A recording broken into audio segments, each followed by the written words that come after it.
Hey everyone, Winaway here. As you know, Ascension is going to have a new wildcard season in just 2 days, this Friday, 25th of September.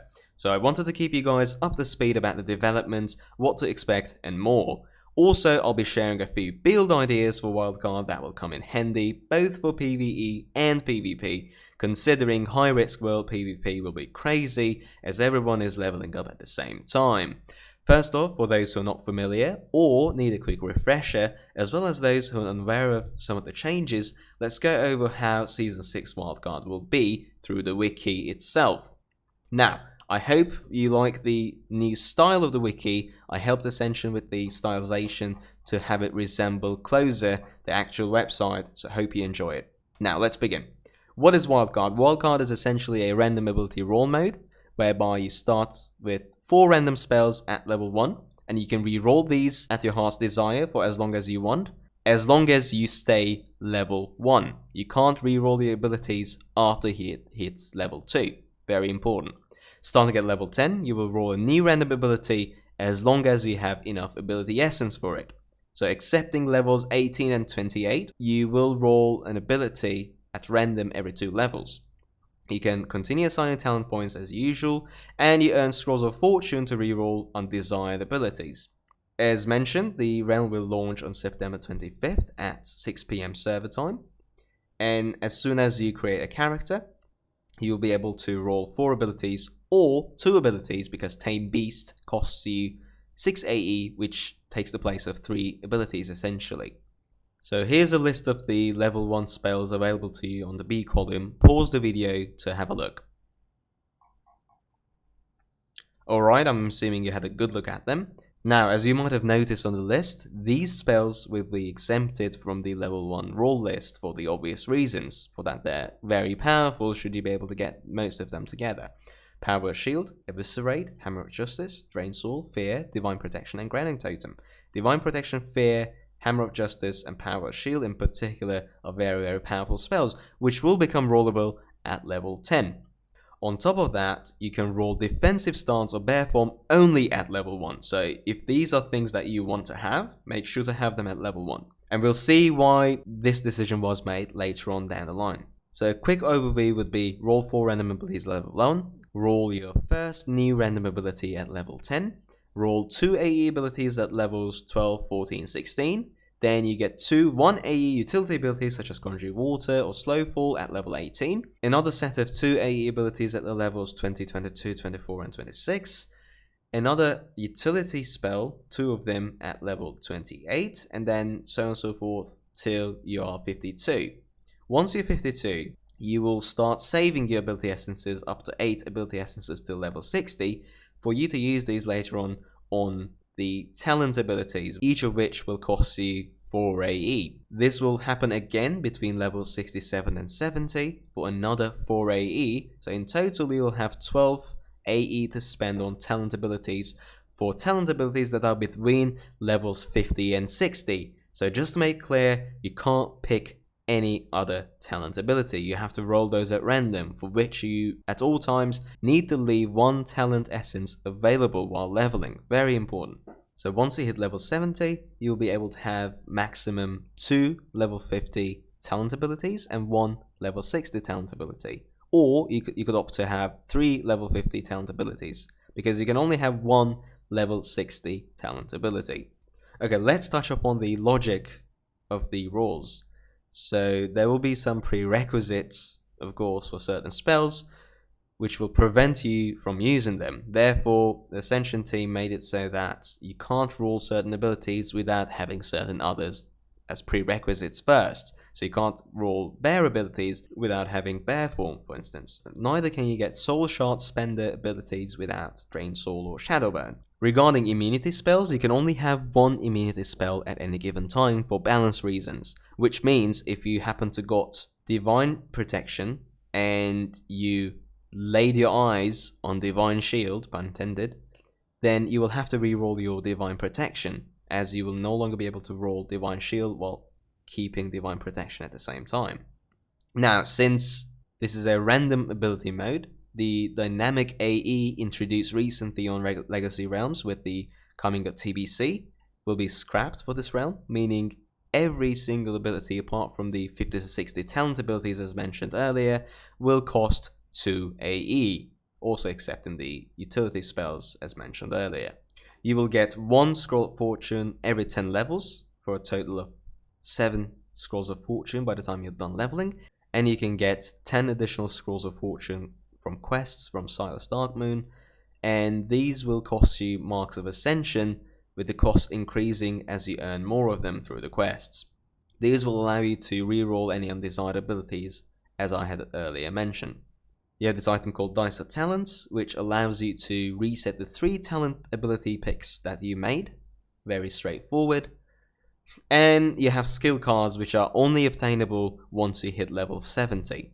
And once you get these cards, you can mail them to your alts, who start at level 1, and they can use only one of these at a time to guarantee that ability for that character across all specializations that have been activated. Meaning, if you use a skill card Execute on a level 1 character, that character will get Execute at level 24 across all of its 2 or 3 or even 1 specialization. If you have an immunity skill card, then it will prevent you from rolling any other immunity spells. These are also obtainable via daily quests, in turn for Marks of Ascension. Now further on the rolling logic, there's some weighted ability rolls to ensure that you end up with certain setups which otherwise would prove to be very hard to get, but would be essential, let's say, for tanking, for instance.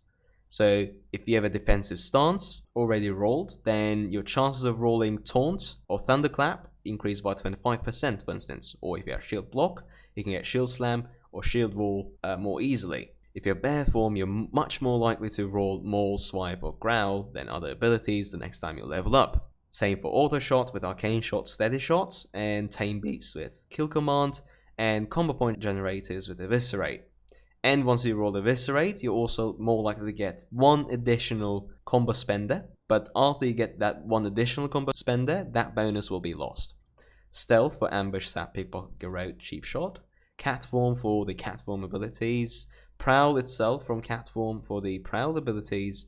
And Drain Soul or Shadowburn for all things that use a Soul Shard outside of Demon Pets.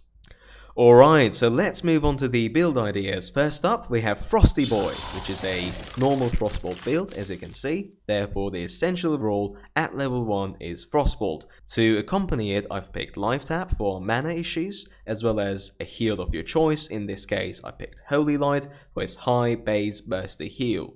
I also picked Gouge because, as you know, this is wildcard, therefore it's not as easy for your opponent to have Berserker Rage to get out of an effect such as Gouge, which means, together with the talent, that's 5 seconds of your opponent being out of the battle. And you can use those 5 seconds to reposition yourself, as this is essentially a damage and kiting build, and then keep on Frostbolt spamming from a distance and keep them slowed. Now obviously these talents assume that you have no other abilities, therefore if you happen to pick any other good abilities to accompany this build, make sure to shift talents that are the least important towards those, as you have no talents available later on.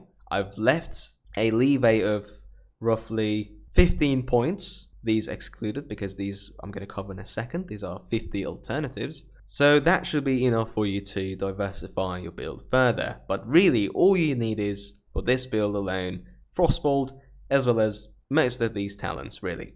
So we've obviously got Frostbite for the chance to freeze our opponent, to make sure that we make best use of Ice Shards and Shatter. We got increased damage, increased slow, further increased critical strike chance, as well as healing reduction, increased damage, as well as reduced damage taken. Fingers of Frost, self-explanatory, increased damage and cast time, increased damage and movement speed slow. And for our 60 talent ability pick, we have Deep Freeze for the sweet 4-second stun. Now, to pair together with this, you could opt for Summon Water Elemental together with the talents, or you could get Shadow Fury, Typhoon, alternatively Earth Shield. You can pick any 2 of these and it would still be a very good build. You could also opt for Dragon's Breath for additional CC, if you don't want to go another stun, since we already have Deep Freeze. To be honest with you, here I would rather go with Dragon's Breath or Typhoon together with the Summon Water Elemental, since it pairs very nicely together with our Frost build, allowing us to have access to a freeze ability in the event that we don't end up rolling Frost Nova, which is very, very valuable. As I said again, this is a very self-explanatory build, and this will be very useful both in PvE and PvP, as the slow really helps against mobs, as well as players who will have less mobility, fewer means of breaking from your slow or incapacitation or stun given its wildcard. Moving on, we have what I like to call Pink Minigun here, which capitalizes on Arcane Missiles and Moonfire level 1, and has all the talents that boost Moonfire and Arcane damage. And obviously this build's eventually going to be all about Missile Barrage, as well as eventually, if you manage to get your hands on it, the RE, which makes Arcane Missiles spam Moonfire on all targets within 10 yards of your initial target. Now, for the 60 talent, you could pick Arcane Barrage or Starfall. Either pick's very, very good. This is a very single target pick, whereas obviously Starfall is a very AoE pick. Both for PvE and PvP, this will be a very, very powerful, hard-hitting build. Now, obviously, the main star of this build is going to be Missile Barrage without the RE, and this is going to be huge burst damage. And I went with Slow as well as Typhoon to create that distance, and Slow to keep them at that distance. So overall, this is a very self-explanatory build in the way that the gameplay will be, as you might understand already. Now, the last build to cover in this video will be Boom Bow. As the name suggests, this will be about Explosive Shot eventually, but to begin with, we'll start with Arcane Shot, Concussive Shot, Auto Shot, and Aspect of the Hawk. Now, alternative to Aspect of the Hawk could be Hunter's Mark, but I'd really want you to start with Arcane Shot and Auto Shot at the bare minimum, because Arcane Shot's going to comprise a lot of our single target damage, alongside Explosive Shot, which is both single target and multi-target. Now, Concussive Shot is optional, it's not a must, but it's really good to have one for the slow, as well as the improved effect here, which increases your critical chance with your other range attacks by 10%. Again, if you can't get Aspect of the Hawk, then make sure to get something like Hunter's Mark, or even anything else really.